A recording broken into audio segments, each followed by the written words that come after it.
O'zbekiston U17 terma jamoasining mashg'ulotiga tashrif buyurdik. Mashg'ulot jarayonlari juda ham qizg'in tarzda o'tmoqda. Hozir murabbiy Islom Ismoilovdan ham fikr oldik. Islom aka aytib o'tdilar, biz Irlandiya terma jamoasini o'rganib chiqdik. Xudo xolasa bizda minimum vazifa guruhdan chiqish va undan keyin etap vazifamiz tepaga qarab boraveradi deb aytib o'tdilar. Demak, biz muxlislar va jurnalistlar va umuman o'zbek xalqi bu terma jamoamizdan kamida yarim finalga chiqishini tilab qolamiz.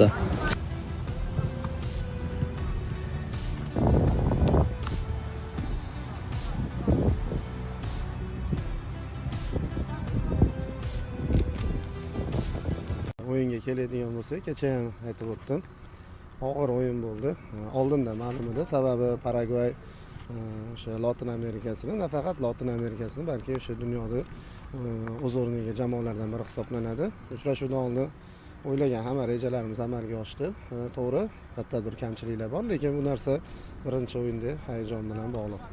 Paragvay birinchi savatchadan o'rin olgan edi. Bu guruhimizdagi eng jiddiy raqib desak bo'ladimi yoki Irlandiyamidi guruhimizdagi jiddiyroq raqib? Yo'q, o'zi umuman olganda, masalan, mana hozir qolgan guruhlarda bitta yaqqol outsider bor-da endi, lekin bizning guruhda unaqa jamoa yo'q. Irlandiya ham mana o'ziga yarasha kuchli jamoa. Kechagi o'yinda ular ham o'zini potensialini nimalarga qodir ekanligini ko'rsatishdi.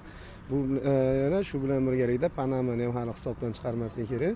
Bu yosh toifasida har qanaqa natija bo'lishi mumkin. Shuning uchun Irlandiya ham Paragvaydan kam emas. Uni ham o'rganib chiqdik. O'rganish jarayonida kerak bo'lsa Paragvaydan kuchli tomonlari ko'proq Irlandiyani. Asilbek Aliyev zaxirada maydonga qo'shildi. Bilamiz, uchrashuvda yaqqol hujumchi bilan harakat qilmagan bo'lsak-da, ikkita gol kiritdi Abdumo'minov. Bu Asilbek Aliyevni hali 90 daqiqaga tayyor bo'lmaganini anglatadimi yoki? Yo'q, bu oldindan o'ylangan reja.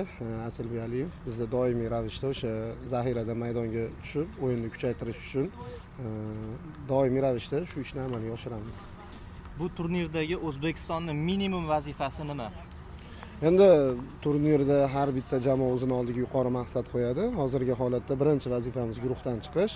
Undan keyin bosqichma-bosqich har bitta uchrashuvda g'alaba qozonib, eng yuqori natijani qo'lga kiritish. Irlandiya to'liq o'rganib bo'lindimi? Albatta, Irlandiyani o'sha kechagi undan oldingi o'yinlardan ko'rib o'rganib chiqdik. Bugunda mana o'sha Irlandiyaga tayyorgarlikni boshlaymiz. Assalomu alaykum hammaga. Kechagi o'yin haqida fikrlarim. Kecha o'yin juda ham zo'r bo'ldi deb o'ylayman. Birinchi taym biz kutgandaqa bo'ldi. Ikkinchi taym ozgina bolalar o'yini chiqmadi deb o'ylayman. Yana biz undan ham yaxshi o'yin ko'rsata olamiz deb o'ylayman. Umuman olganda jahon chempionatini boshlab oldik. Yaxshi natija bilan boshlab oldik. Bu yog'iga faqat g'alaba va keyingi bosqich o'tish kutiladi sizlardan. Sizlarga minimum vazifa nima qo'yilgan rahbariyat tomonidan? Minimum vazifani bilmadim, lekin biz o'zimiz shu akalarimiz qilgan natijani yaxshiroq qilishga harakat qilamiz. Demak, yarim final minimum natija sizlar o'zingizlar uchun. Nima deb o'ylaysiz? Paragvayliklar bilan bizani o'rtamizdagi tafovut solishtirsa, biz ustunroqmi deydi ulardan? Yo'q, ular fizik taraflama to'g'ri kuchli edi. Agar biz tezroq o'ynasak, ko'p to'p bilan hech nima qilolmasdi baribir. Va albatta shu uchrashuvda belgilangan penalti haqida o'zingizni shaxsiy fikringizni bildirib o'tsangiz, sizningcha bu vaziyatga penalti berish to'g'rimi yoki yo'q? Ular tepgan penalti haqida. Ko'rdingizmi o'z vaziyatni? Ko'rdim, penaltini.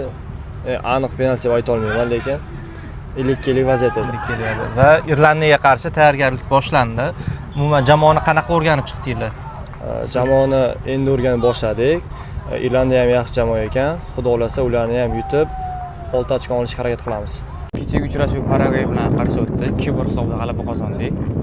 Bunga shukr qilamiz.